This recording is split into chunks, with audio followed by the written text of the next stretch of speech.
Hello, calculus fans.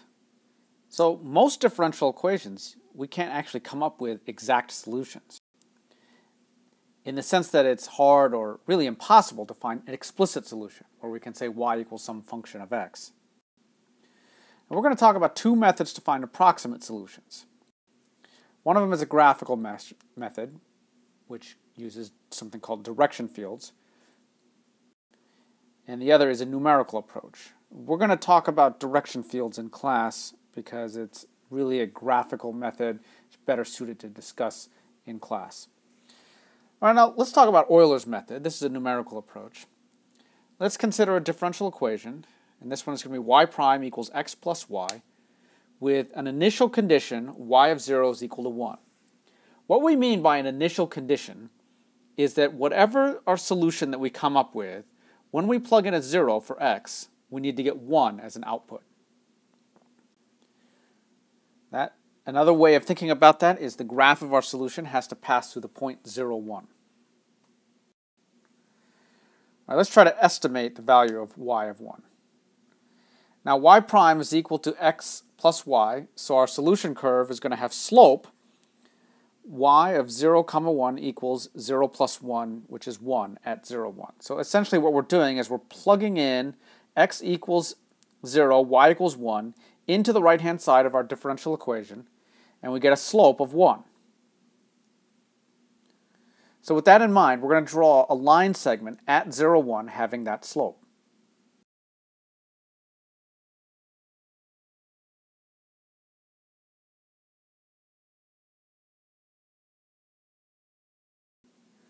So here's our picture. We've drawn a line segment at 0, 1 of slope 1, and we're going horizontally half a unit. That half a unit is something that we just decide on in advance. So since we're going with a slope of 1, we end up with a new y value of 1.5. All right, let's keep that in mind. Now at 0.5, 1.5, if we plug those into our differential equation, remember that y prime was equal to x plus y, so we have x plus y, and we get 2. So now what we're going to do is create a new line segment that goes horizontally for half a unit, and this has a slope of 2. All right, so here's our new picture. Since we're going for a half unit from 0.5 up to 1, and the slope was 2, that means the vertical rise would have to be 1, and so that's how we end up with a new y value of 2.5.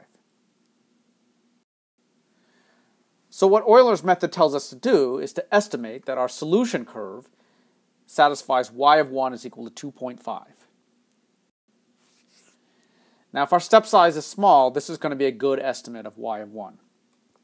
Let's look at the general picture of Euler's method. So the general method is that from a particular point where we estimate our solution curve, we move over to the right h units, and then we create a line segment having slope f of x naught y naught. And so that gives us a run of h times f of x naught y naught. So you can see that if you do rise over run, you end up with the slope.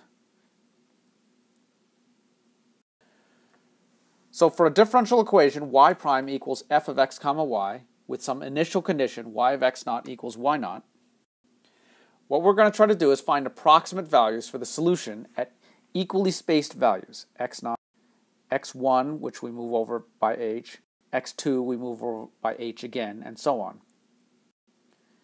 And the differential equation says that the slope at x naught y naught is y prime, which is equal to f of x naught y naught.